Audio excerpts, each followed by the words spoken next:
I am so excited. It's finally here. Vacation Bible School 2020. That's right. And we're going to have so much fun. Are you ready, Mr. John? No, yes, I don't know. Well, we're going to explain how this virtual VBS is going to happen. So, go ahead. Me? I'll do it. I'll tell them. Well, it's just like you were at Vacation Bible School right here at church. We'll have an opener each night. That's us. Right now it is, yes, but we're going to have others here too. The boys and girls are going to hear about the contest for each night during the opener. What are they going to win? Well, how about prizes? That's a good thing to win. Yep, each night after 7 p.m., not before. No. They can text us at our special phone number. Do you know what that is? It's 304 area code. 406-6164. That's right. Or they can email us at our special VBS email address. Do you know it? Get this. What? FBCinwood VBS at right. gmail.com. That's right. And the first 10 people to respond to the contest will win prizes. Nice. How will we know who they are? Good question. When you text or when you send us an email, you send us your first name and your last name with the response. Oh. So the next day, I guess we will put the winners on our church's website page. Great idea. I'm glad I thought of it. Yeah. Now there's more. There's more? Yes. If you pre-registered for VBS, we have your name.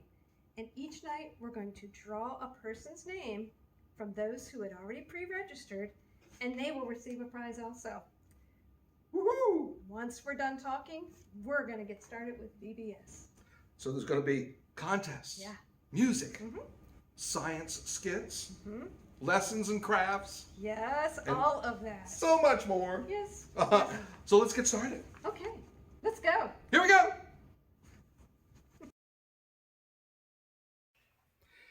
Hey kids, welcome to Day 4's challenge at Incrediworld Amazement Park. Look around the house. Gather all the things that are red and take a picture of them all together. Make sure you include a Bible, because the best Bible is red. Get it? And then text us after 7 p.m. Text us at this number. 304-406-6164. I don't know how I knew that. Or you can just email us at fbcinwoodvbs@gmail.com. And Audrey and I will be waiting to look at that cool picture of red stuff from your house.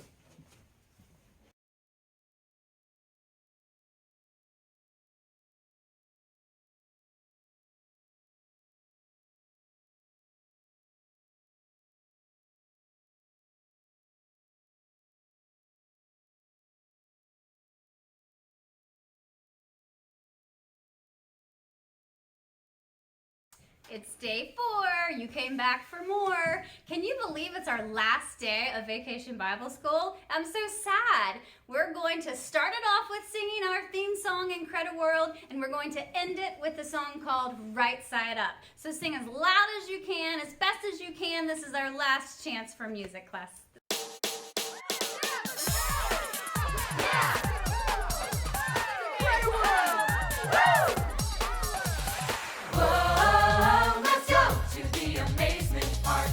Incrediworld Amazement Park, where there are thrills by day and the fireworks display after dark.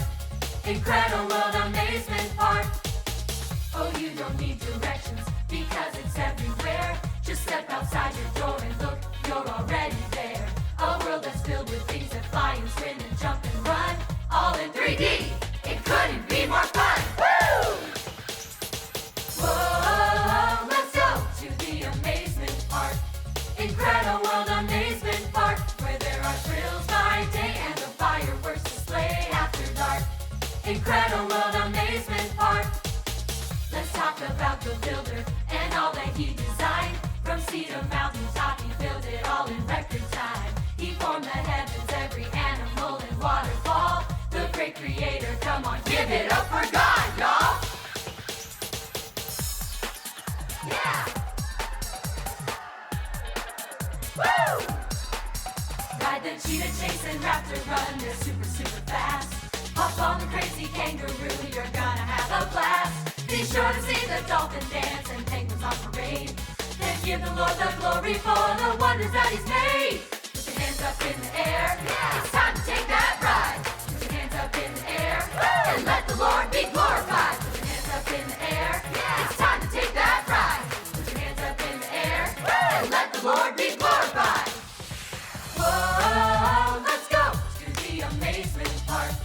Incredible amazement park, where there are thrills by day and a fireworks display after dark. Incredible amazement park. Whoa, let's go to the amazement park. Incredible amazement park, where there are thrills by day and a fireworks display after dark. Incredible amazement park. Yeah, let's go!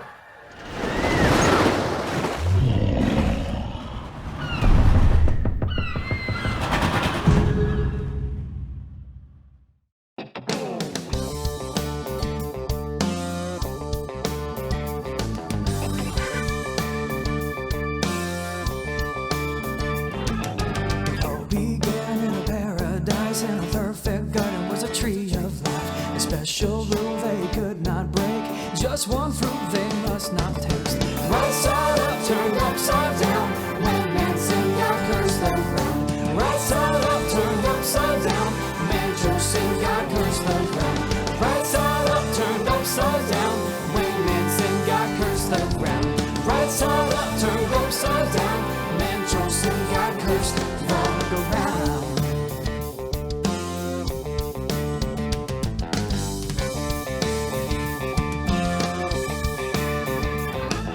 It all began with a big fat lie. If you eat the fruit, you will not die. They thought one taste would make them wise, but lost their home in paradise.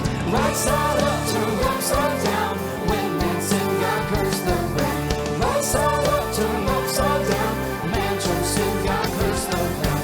Right side up, turned upside down, when man sinned, God cursed the ground. Right side up, turned upside down, man chose sin, God cursed the ground.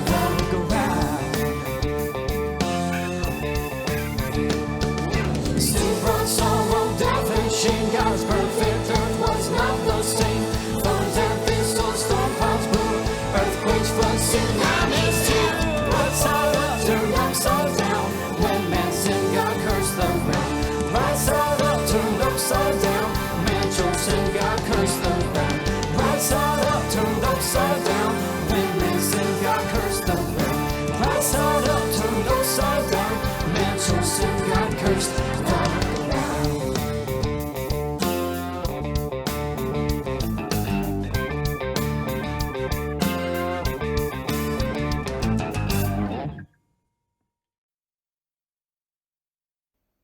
Hello, everyone. This is Professor Weisenheimer, and today is the last day of Vacation Bible School Incredible Amazement Park.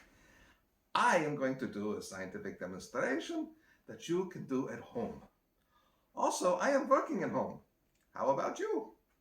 It happens. So, what we are going to need is some rubber gloves, some icy cold water in a bowl. I make the icy cold water by using ice. And we are going to need some shortening. Ask an adult what it is and where you can get some. It looks like this. And you might need maybe a stick and a plate and lots of paper towels. Oh well. Oh, and you need someone to time you. Today's topic is blubber. Say blubber. Ah, I knew you could. Blubber is a layer of fat beneath the skin of some of God's amazing animals. He designs the blubber to keep them warm in cold water. The animals like seals and walruses and whales and dolphins. So here's the presentation. Place a glove on a hand.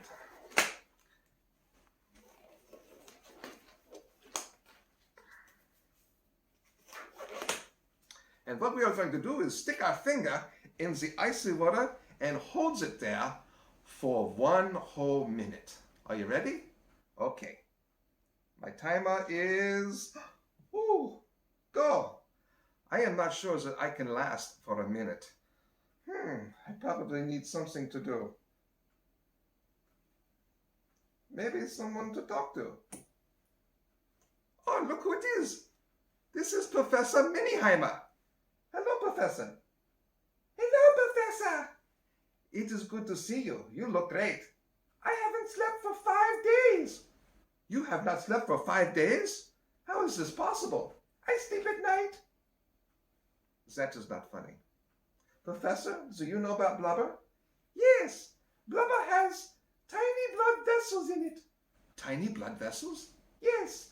These blood vessels limit the amount of energy needed to keep an animal warm. I did not know that. Actually, I did. Well, thank you for helping me with that. I see our time is almost up, and my finger is getting cold. Now, take your finger out of the water.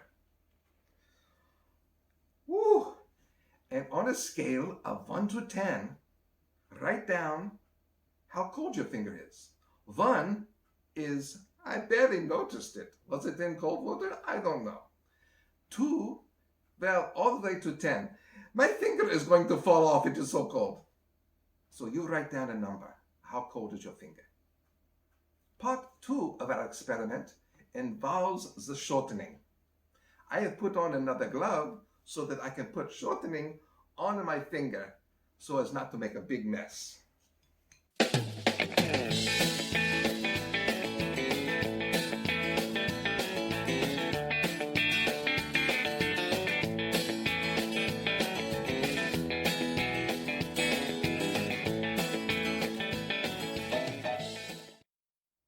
And now I will remove the other glove so that I can start the timer.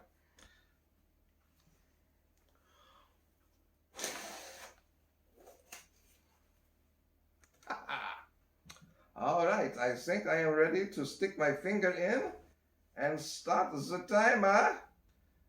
Professor, do you think you can turn on the timer for me? So we can start the experiment? Yes, I, Professor Miniheimer, can turn on the timer. Here we go. Now we have 1 minute. You forgot to stick your finger in the water. Oh, we have 1 minute now to wait to see how cold the finger gets. Professor? Yes? Do you love science? I love science, but I have a scientific question for you. What is it? What is the center of gravity? Ah, the center of gravity. That is a good question. It involves mass. Nope. It involves weight and mass. Nope. So what is the center of gravity? I will show you.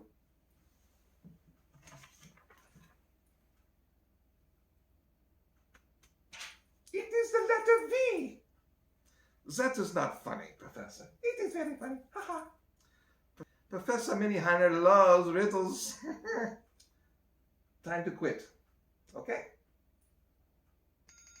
Time is up. Now, take your finger out and see with the scale of 1 to 10 how cold your finger is. 1 being I barely noticed, 10 being it turning blue. Someone help me. And I think you will notice that putting a layer of shortening on your finger really helps. Here's how you clean up. Woohoo! Just like that. Shortening is fat. That's right. Blubber is a layer of fat that God has designed inside of some animals to keep them safe in cold waters. You know, Professor Miniheimer loves riddles, so I have a riddle for you. What is greater than God? Is more evil than Satan? Poor people have it. Rich people need it. And if you eat it, you will die. What is it? give up? It is nothing. Nothing. If you eat nothing, you will die. Rich people need nothing, and poor people have nothing. There is nothing more evil than Satan, and there is nothing greater than our God. Please remember, science, when properly done and properly understood, always leads to worship. See you next time.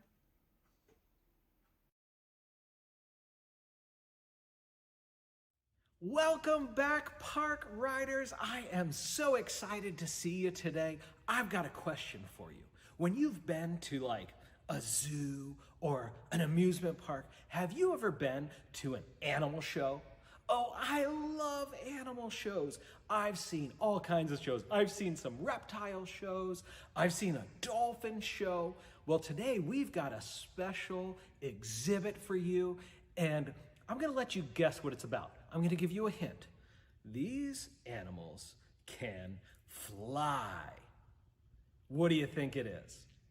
Did you say birds? That's right. We're going to have a special day where we learn about how God designed all the amazing birds. Did you know that the Bible mentions several different types of birds by name? Well, we're going to be checking them out and seeing how God designed different parts of the bird in a special way. And we're going to do that through 3 stations today. Well, we got to get ready for our first station because Miss Barb's going to be coming along to teach us about our amazing designer God and these amazing birds that he created. But the first thing you need to do is you need to get a nest ready. So maybe you want to gather some pillows or cushions or even stuffed animals as you have them and make yourself a little nest. Maybe you can grab a blanket or something like that and put it down in the middle and get yourself all cozy in your nest because here comes Miss Barb with our first station. Okay, is everybody ready for station 1? I hope you're in your nest.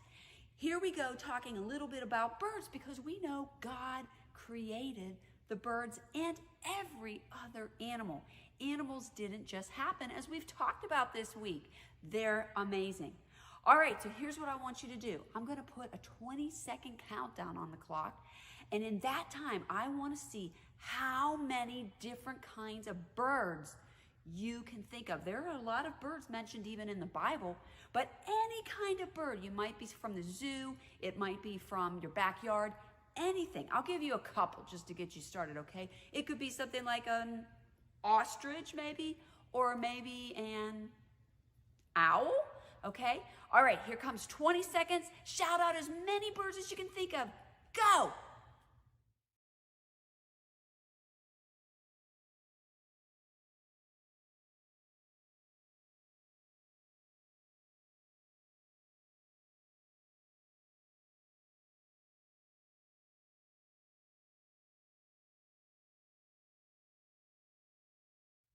Did you think of at least maybe 10, maybe even more? There's a lot of birds, but I want to see if you can remember what day the birds were created and the swimming creatures too. So here's what I need you to do. I need you to stand up and we're going to flap a little bit. I want you to flap your wings to show what day you think God made the birds. If you think it was day 1, just do 1 flap. If you think it was day 2, do 2 flaps. Okay, ready? Go! Did you do 5 flaps? Because that's the day that God made birds. And we know they didn't just happen by evolution. Remember that big word? When they just go from one thing and they become another thing, maybe dinosaurs, and they end up becoming birds. No, God created them. Okay, here comes our next one. Well, you'll see on this poster, Adam is naming that bird. That's one of the jobs God gave him to do. Because at the beginning of time, before anything bad had happened, everything was good and work was such a pleasure. And Adam had the job of naming the animals. Don't you think that'd be a fun job to name all the animals? You might want to pause the video for a minute and just think of a few animals, like maybe a hippo or a lion. If they were named something else, what would you name them? So remember, Adam was smart and he had pleasant jobs, one of which was naming the animals. Now, we talked about this, how animals were given for food to man, and that is recorded in Genesis 9:1-3, and also in Numbers. And so we know that after the big flood of Noah's days, we could have eaten birds or other animals as well. And I know I certainly like to. Have you ever eaten chicken? Like a chicken, fried chicken or a chicken sandwich? I have. I love it. Well, we could have done that anytime after the flood. So God gave us animals that we can eat if we want to. The Bible reminds us that animals belong to God. In fact, we all belong to God. Remember, we said we aren't animals. We are special, made in God's image. But we too belong to Creator God. And because He is our Creator, He is our Maker, He is the one that sets the rules. And we are just to obey them. And He knows what's best for us. So when we obey, it is always a good thing. And our last poster reminds us that God takes care of His creation. I'm so glad God didn't just make everything and just go away. No, He takes care every day of His creation, of every animal and of us. That makes me feel so special to know that Creator God is caring for me every day. I'm never out of His mind. He loves me. Are you ready to move on to station number 2? This station is called Unique Beaks. Can you say that 3 times fast? Here we go. 1, 2, 3. Unique beaks, unique beaks, unique beaks. Well, I didn't do so good. Maybe you did better than me, but this station is going to be so much fun. Miss Barb's going to be coming along, and for each beak type that we're going to talk about, she's going to show you some different supplies that you can gather from around your house, and then you can test these out yourself. If you don't have the supplies or you don't have all the supplies, don't worry about it. You can just watch along and have fun doing it that way as well. So here we go with our unique beaks.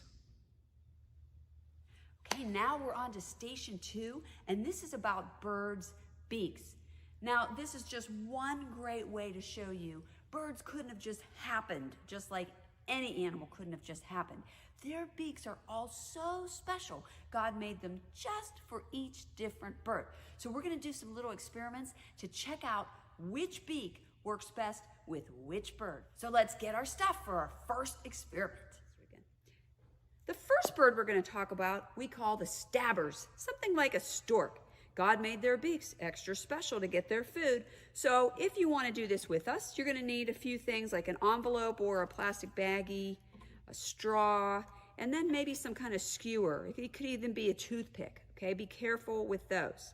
And then you'll need just a little bit of something like a gummy fruit or a gummy worm or something like that, or Swedish fish or something. All right, now you're going to try each of these different things, and you're going to see which one picks up the food easiest. How did God make it? Now, you go ahead, if you have the stuff, and do this yourself. You'll just need to pause the video for a minute, and if you don't, just wait, and you can come back and do it with me. All right, let's try first this, the envelope or this. Now, how easy is it to pick up? We can get it, but they kind of slide back off, right? How easy is it to get it with the straw? Not so easy. How about the toothpick or the skewer? Ha-ha. I think that's the easiest one, and that is why they're called stabbers, because God made them so they can just get a fish, and they can just stab it, and then they can swallow it whole. That couldn't just happen. God made them that way. So the next bird we're talking about are called the scoopers, and it would be something like a pelican. Now here are some of the supplies you could get. You can kind of grab something else if you don't have exactly these things, but if you have a pair of tweezers, you need a bowl with some water, you need some kind of a strainer. I happen to have a strainer spoon, but you might actually use a little strainer. If you have something like play fish, or you could use even packing peanuts or just some little thing that floats. And you need a couple straws, okay? All right, so what we're going to do is we're going to put the fish in the bowl so they float, or whatever you have, something that floats, all right? And we're going to try these different things and see which one of these is the easiest to get the fish out with. So if you have the supplies, go ahead and pause this now, and if not, you can just wait and do it with me.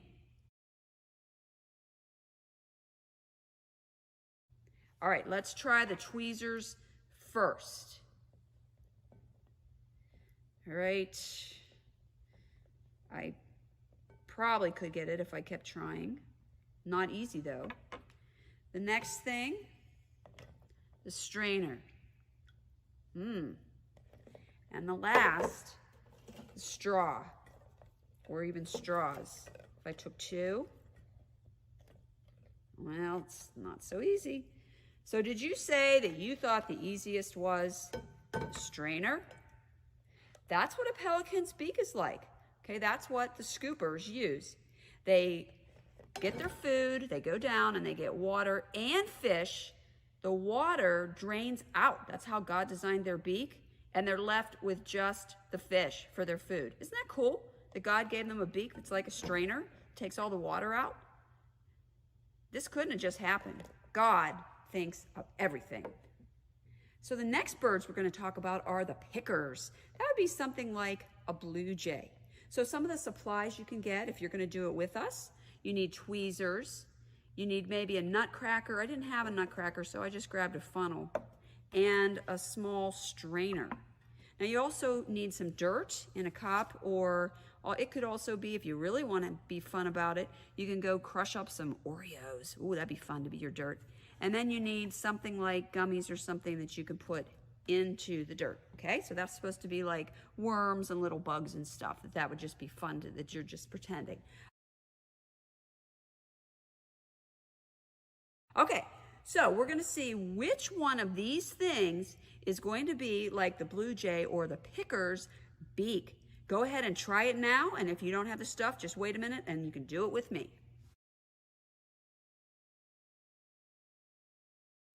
All right, I wonder which one of these you would guess is the most like the picker's beak. Let's try the tweezers first and see if we can get, okay, that was pretty easy. All right, how about the funnel or the nutcracker? All right, well, even if I get it, I don't think it's gonna come down through there. Nope, it's not coming through the hole. And how about, definitely not. Nope, nothing. So did you say the tweezers? That's the most like the beak God made the pickers. And they like to pick around in the dirt, and they get little bugs and worms, and so they have these little beaks that are very much like tweezers, and they can get things very fine. That couldn't have just happened. God made them that way. Okay, the next bird beak we're going to talk about are for the birds we call the drinkers, something like maybe a hummingbird.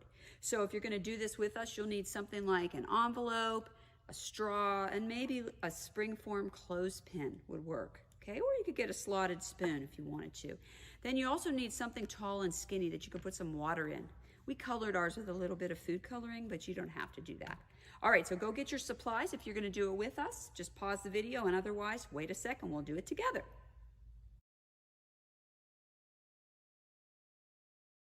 Which one of these three tools do you think is most like a hummingbird's beak, an envelope, a straw, or a clothespin? Let's try and see how we can get the water out. Let's try this first. See, that isn't working very well at all. Forget that one. Okay, how about a straw? Would this work? And how about a clothespin? Can we get the nectar, the drink that they're trying to get? Doesn't work. You should have said the straw. This one is the way that they can get all these liquids out of deep inside of flowers. And that's what some birds do. They drink nectar from inside flowers, so they need a straw-like beak. That couldn't have just happened. God gave them that straw-like beak. The next bird we're talking about is a cracker, or something like a macaw. Now let's see if you can find these things, something like tongs, maybe a pancake turner or some other kind of utensil like that, and maybe a nutcracker or a pair of pliers. Also, as long as you're not allergic to them, you can find some kind of a seed that's got a nut on it. These are pistachios. Or you could use a sunflower kernel or a pumpkin seed, something like that.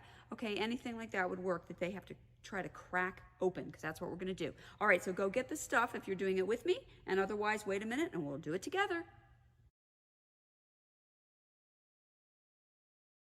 All right, I wonder which one of these you think is going to do the best at cracking open the food.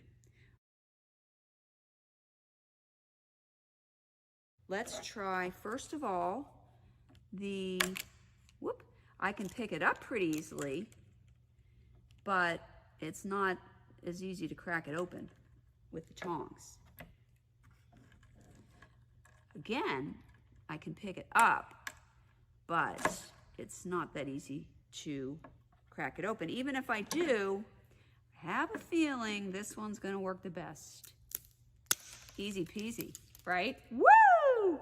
So even if you managed to do it with these other ones, somehow you would have had to work at it. Definitely the nutcracker or the pliers works the best. That couldn't have just happened. God made them that way.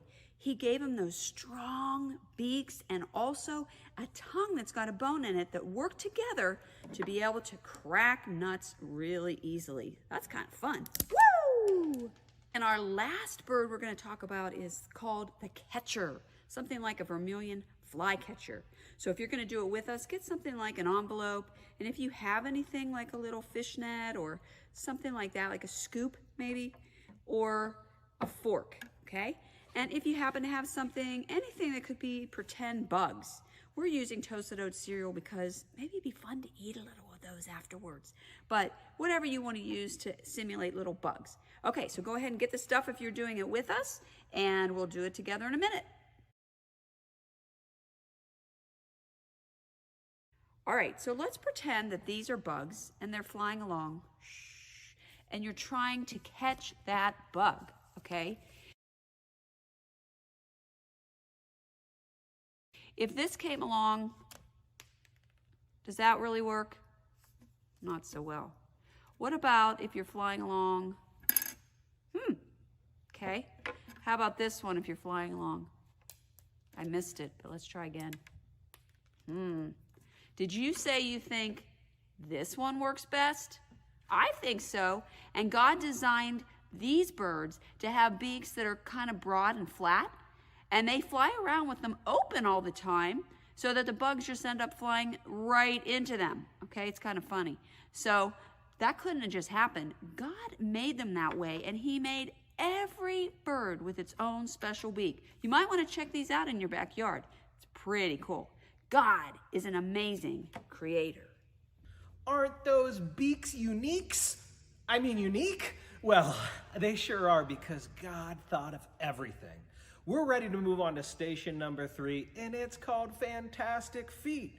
Birds have fantastic beaks, and they have fantastic feet. For this one, you can get snuggled back inside your nest, because Miss Barb's going to be showing you some different birds, and you're going to have to match up which feet go with that bird. So pay close attention and see if you can figure out which fantastic foot goes with that fantastic bird.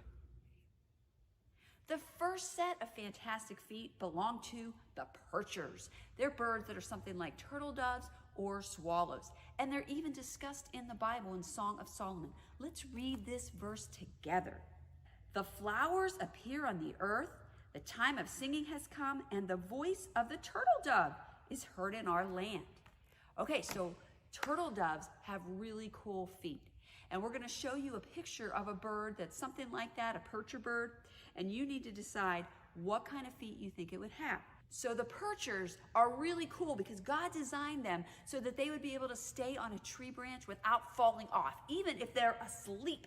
So they have 3 long toes in the front and 1 long toe. It looks the same as the ones in the front, but it's 1 long one in the back, and it can wrap around that tree branch, and they stay nice and sturdy.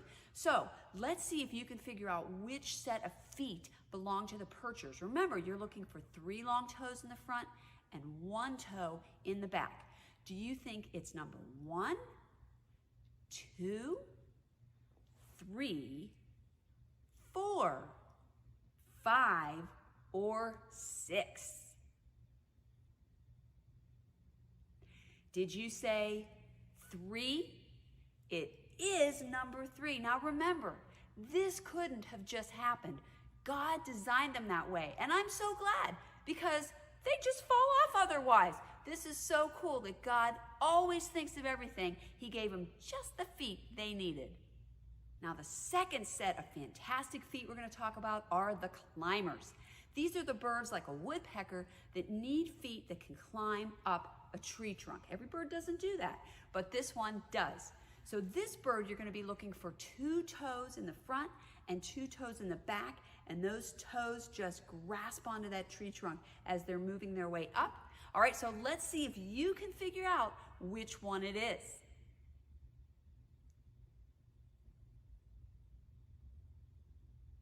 Did you say number 5? If you did, that's right. Remember, it couldn't have just happened. God made them that way. The third set of fantastic feet belong to what we call the no-flyers, which is something like an ostrich. Now, if you want to read along with me, here's a great little verse from Job 39 about the ostrich. It says, "The wings of the ostrich wave proudly." One of those Bible birds.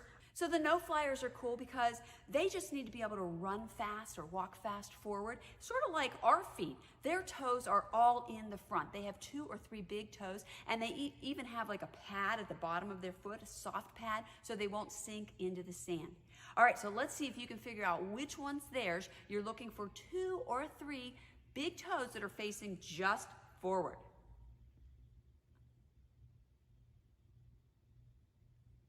Did you say number 6? If you did, you're right. Remember, that couldn't have just happened. God knew what they needed, and He made them that way. The fourth one is called the paddler. This would be something like maybe a pelican that likes to swim. So God made these birds to be swimmers. It's kind of like if you're at the pool and you put on flippers, right, and they're webbed. Well, that's what their feet are like, and that helps them with their swimming. Always. That couldn't have just happened. God made them that way. So let's see if you can figure out which foot belongs to the paddlers.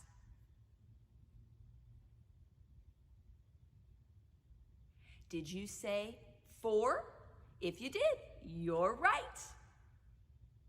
Okay, the next foot is called the raker. This is something like a chicken, a hen, okay? So God gave them feet that are kind of like rakes. So you got to be thinking about what would a chicken foot look like. And here's a verse that has something to do with a hen in Matthew 23. Let's read it together. It says this: "How often would I have gathered your children together as a hen gathers her brood under her wings?" All right, so God made this with sort of, like I said, a chicken foot. Looks sort of like a rake. Which one do you think looks most like a chicken foot? Did you say 1? If you did, you're right. Remember, it couldn't have just happened. God made them that way because that's the kind of foot they needed to rake through and find their grub. And our last fantastic feet that we're going to talk about are the birds of prey. They have awesome feet. Now, some birds have curved claws on their toes, like these birds of prey, and this allows them to catch their prey, which means their animal. For instance, if it's a fish, eagles, or ospreys, they have rough feet, and they have long, curved talons, which help them hold on to slippery fish.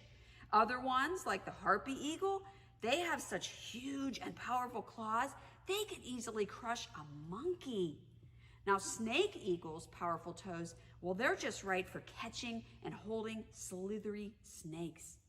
God even gave them protective scales over their legs so that they wouldn't be able to get snake bites. All of these special designs didn't just happen. God made them that way. And He even talks about these animals in Job 9. Let's read this together. Job 9:26 says, "They go by like an eagle swooping on the prey. So they have just what they need to be able to catch their prey. And every other one of these birds has just the feet they need to do the job that God designed them. Aren't you in awe of God, our amazing creator? Wow. Didn't God design all these birds in such an amazing way? And we only talked about a few parts of the birds. And we only talked about a few different types of birds. And as we know, birds are just a few of the many amazing animals God has created. Matthew 6:26 says, "Look at the birds of the air. They neither sow nor reap nor gather into barns, and yet your heavenly Father feeds them. Are you not of more value than they?" God took such amazing care when he created the birds and he created all the other animals as well. But he just didn't stop there. He continues to care for them to make sure that they are fed and that they have everything they need. But think about you and me. God cares for us too. He takes care of us because we are his most precious creation. All right, here we are at our day 4 Now What segment. And let's start out by searching online together a little bit for some pictures of birds. And when you look at those, since we just talked about the beaks and the feet, look at their beaks and their feet and see if you can remember if it's a stabber or a drinker or any of those different ones and what its feet are like as well. A raker or a percher, you know how we talked about those. And then I just want you to marvel together for a little bit about the amazing God who made these birds. Isn't God incredible?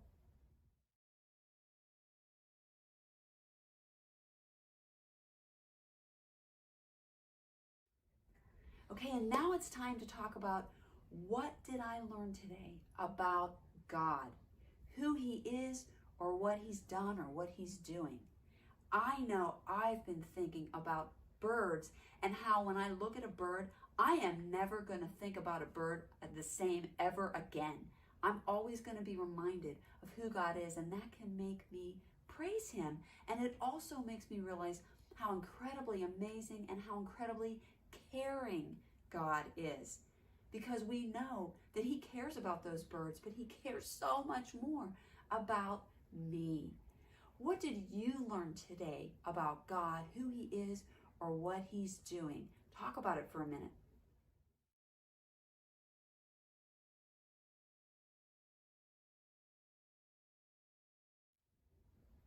All right, here's our awesome activity for today.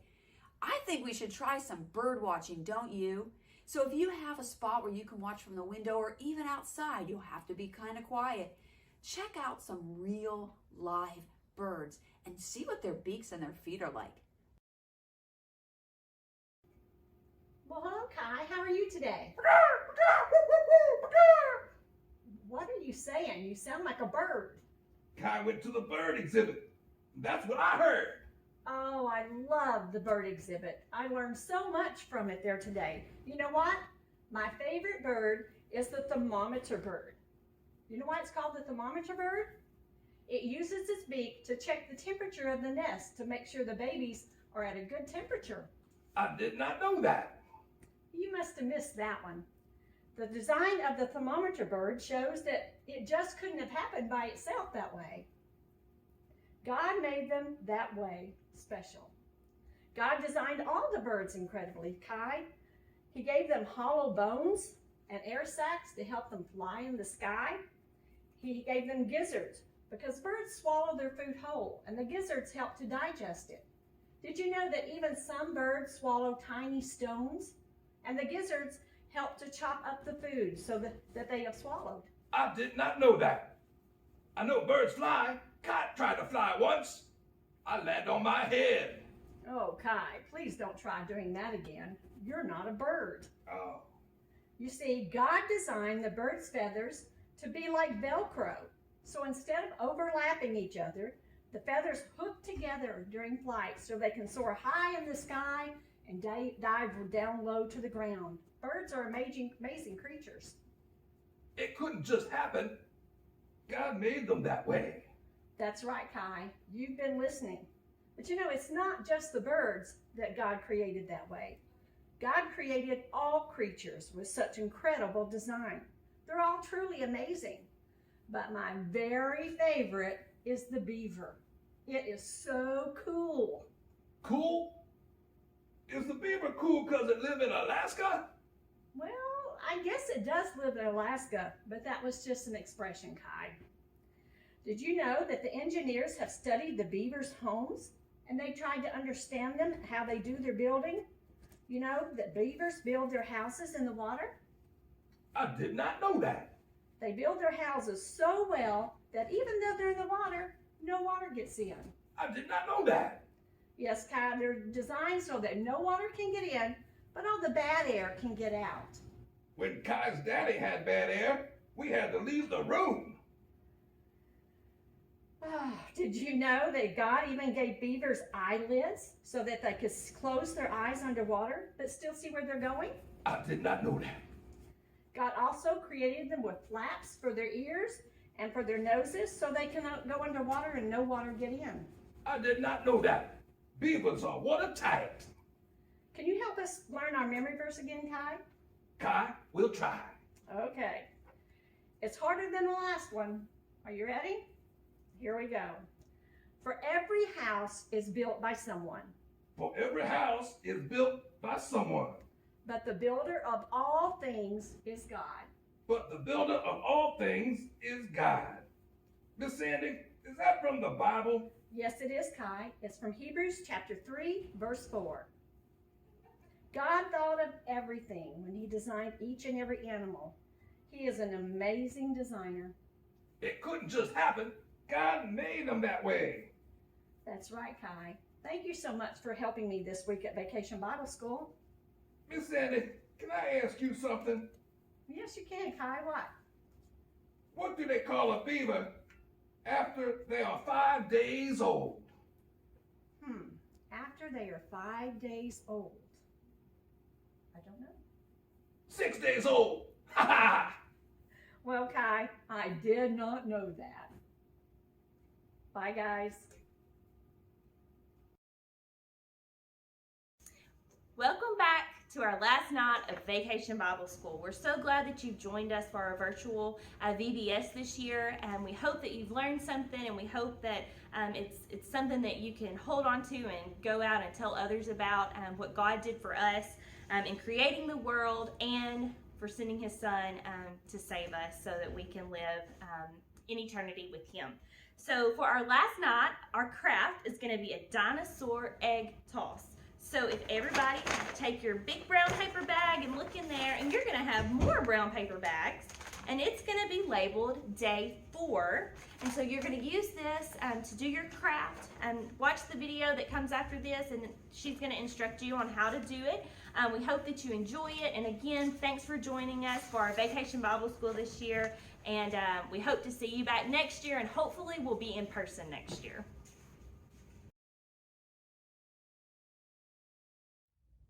We're going to make a dino egg toss game. This is fun because we know dinosaurs did make nests and they did have eggs. We've even found fossilized dinosaur eggs. Now, there was one called an oviraptor, and his name means egg thief. So that was thought a long time ago that the oviraptor liked to steal the eggs. Scientists don't really think that's true anymore, and that's just kind of another example of how sometimes scientists change their minds a little bit on things. But anyway, we do know that dinosaurs did lay eggs, so we're gonna make our game.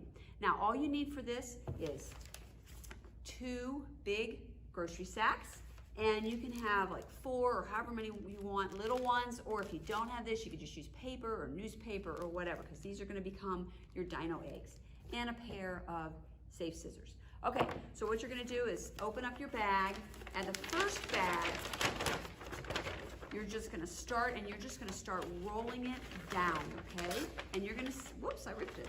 It doesn't matter though, because you're just gonna roll it, roll it, roll it, and you're gonna see how you're gonna roll down to almost the bottom of it, so it looks like this, okay? So that's what you do with the first bag. The second bag, you're gonna take it and you're gonna cut it just about here. It doesn't exactly matter, but somewhere about halfway, okay? And you're gonna cut it across. And then you're going to make a little skirt, okay? So you have to be careful that you don't go all the way when you're cutting from here all the way up, okay? So you're just gonna make some cuts and you're gonna go just part way, like that, see? Okay, you can make another one, and you're just gonna go all around, and you're gonna make a little grass skirt. It's gonna look like sort of, okay? And once you've done that, you're going to put this down, and you're gonna put your other bag down through it, okay? So it looks like this. Now, I made mine pretty wide cuts, but you can make them a lot closer if you want, however you wanna do it, okay? So there you go on that. And then, like I said, you just take your others and you just crumple them up. So if you have this, crumple it up. If it's some other kind of paper, crumple it up. Doesn't really matter what size. We're just kind of pretending, okay? Then you're gonna play your dino egg toss game. So you'll need somebody else to play with. Here's one way you could play it, but really you can do whatever you want, okay? You can both take half of the dino eggs out, and you each get half. And you're gonna be about maybe a foot away to begin, okay? And each take your turn. Woo! See, I missed. Look how close I was and I missed. Woo! Oh, got that one, okay? And see how you did on round one. Take a big step back. Try it again. Just keep getting farther and farther back and see how you do. But you could also do all kinds of bank shots, all kinds of trick shots. You can do whatever you want with it, okay? This is your fun game. So here's how to make Dino Egg Toss game.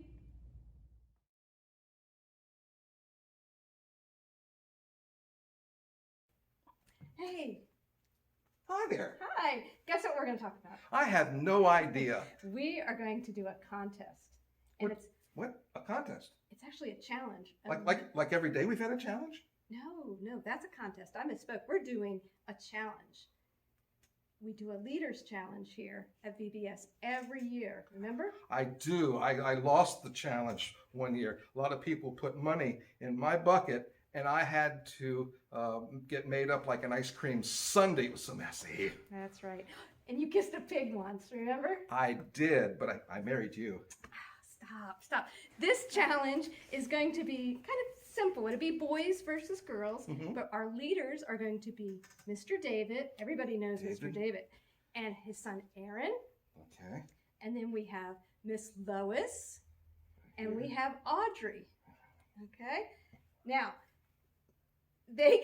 you'll get the opportunity to vote for who you want to get messy this year. We have a fun game. Do you know what the game is? Please tell me. It's called Wasteland. That sounds horrible. It's a messy version of Candyland. Isn't that going to be great? So they will get to text their votes once again or email their votes once again. So if you want the boys to get messy, Vote for the boys. yes. If you want the girls to be messy, You vote for the girls. that's right. That's right. Isn't this exciting? It is. You know, I really hope that the girls get the most votes. I don't know. The girls? No way! I don't want to get messy on Wasteland. Wasteland doesn't sound fun land. Wow, Wasteland sounds super exciting, doesn't it? For boys, it Yeah. does. It really does sound super exciting. But when has the girls ever won? Please vote for the girls. We want to see them get wasted, not us, right? Yeah. Awesome.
Whoa, let's go to the amazement park. Incredible.